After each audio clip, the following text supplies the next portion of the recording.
she comes. Oh, that didn't just do that.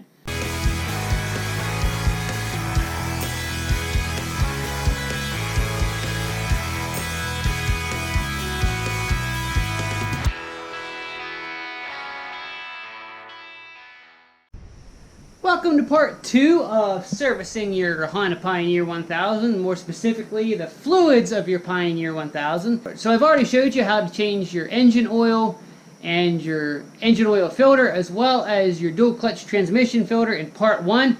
If you missed that and would like to watch it, then you can click up here. In part 2, we're going to tackle the front and rear differentials, which are super easy to do. All you're going to need to do the differentials is, of course, a catch pan of some sort, whether it be an actual catch pan, just some little container that will hold all the oil.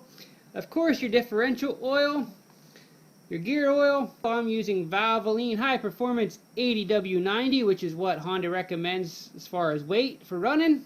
A 10mm socket or wrench, and a 17mm socket or wrench, and I recommend a nice long extension, and you'll see why when we get to that. And of course, one of these little diff fluid pumps, which is an absolute lifesaver when it comes to doing your diffs. If you don't have one of these little pumps and you want to order one after you see how slick it works, then I will leave a link in my description below that will take you to the Amazon page where you can buy one of these. They're only $8 and they can be an absolute lifesaver, especially when finagling in all these tight spaces. So without further ado, let's get to work. Now, as someone mentioned on my Pioneer 500 diff fluid change video, the first thing we're going to do is pop off our fill cap, because he made the point that those fill caps can sometimes get stuck, they can sometimes not want to come off, and if you've already drained your oil before checking to see if that's going to come off, then you might be skunked for a while until you can get it off. So we're going to go ahead and crack that open first to make sure it's going to come loose. Again, my machine is not that old. I keep it nice and clean as best as I can. I stay out of the deep mud as best as I can, most of the time.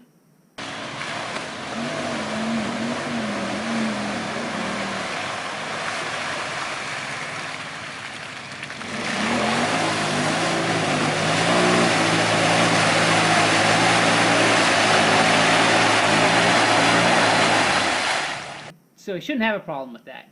But this is where your nice long extension is going to come in handy. So we'll be able to reach right in there and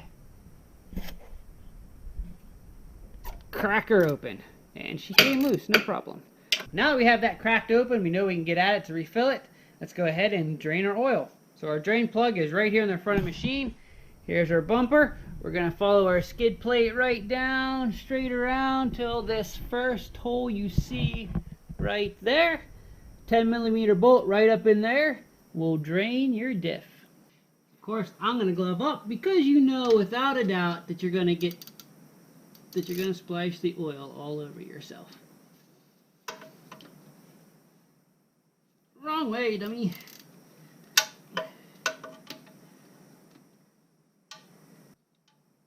There she comes. Oh, that didn't just do that. The little lock nut off of my bolt just fell into my catch pan. I'm gonna have to strain that to see if I can get that bolt out of there. Man!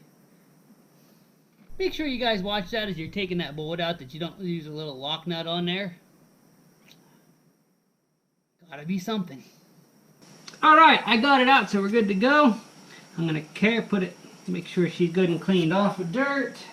And I'm going to very, very carefully stick her back in. And I'm going to move the pan out of the way just in case I drop it. It doesn't go back in. And then this gets tightened down to 9 foot-pounds. Now here's what's nice with these little pumps. Where the fill plug is located back in there, it's really hard to get your jug of gear oil in there at any good angle to fill it. So what these little pumps here do is you take the cap off your diff oil.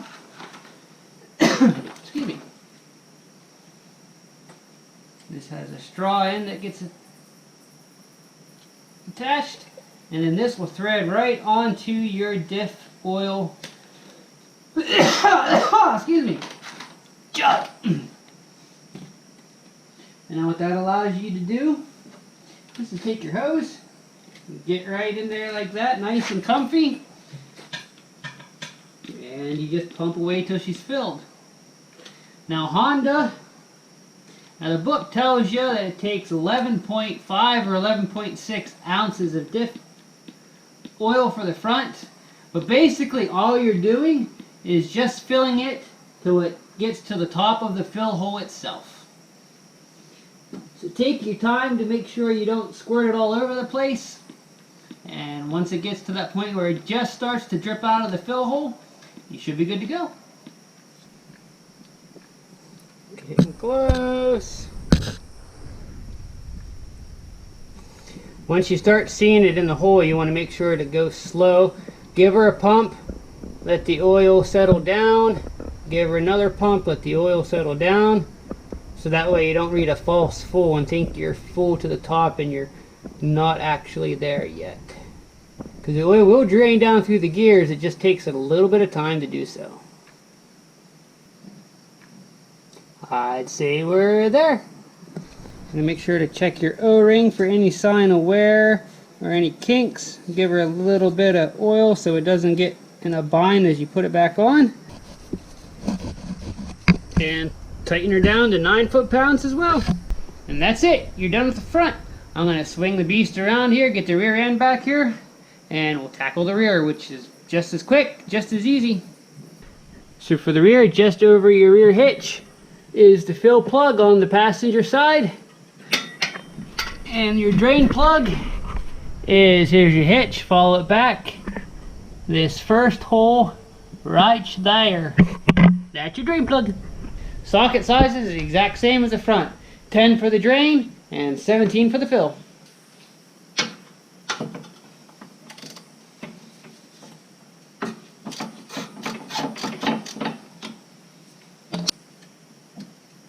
Tighten, I want to loosen, and I don't want to lose the nut washer again. So let's try to avoid that on the rear. Ooh, it tried, but she didn't succeed. Now Honda recommends you changing your diff fluid at the first 100 miles and then every 2 years after that. Now 2 years may seem a little bit long, but as you can see, after my initial oil change, I put another 600-700 on there, and the oil looks fantastic. I probably didn't actually need to change it, but I wanted to make sure to show you guys how to do this. And I figured since I was already changing my oil, now would be a good time.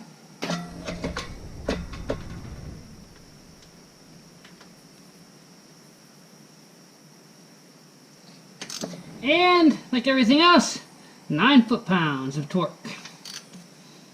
is what we want to tighten the bolt to. And just like the front, I'm going to take our little pump and pump the oil in till it gets to the top of the hole. And the book says that the rear takes 15 and some change ounces.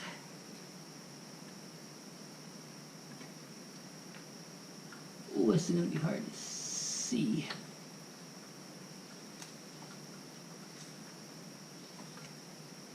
Dirt all over my hose.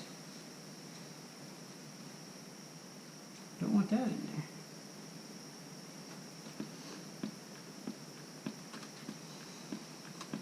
Do, do, do, do, do, do, do.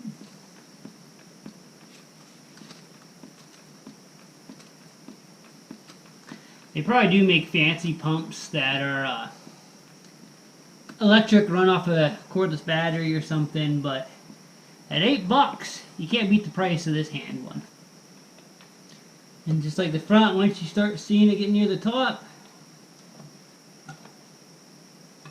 go ahead and slow her down. And she's running out.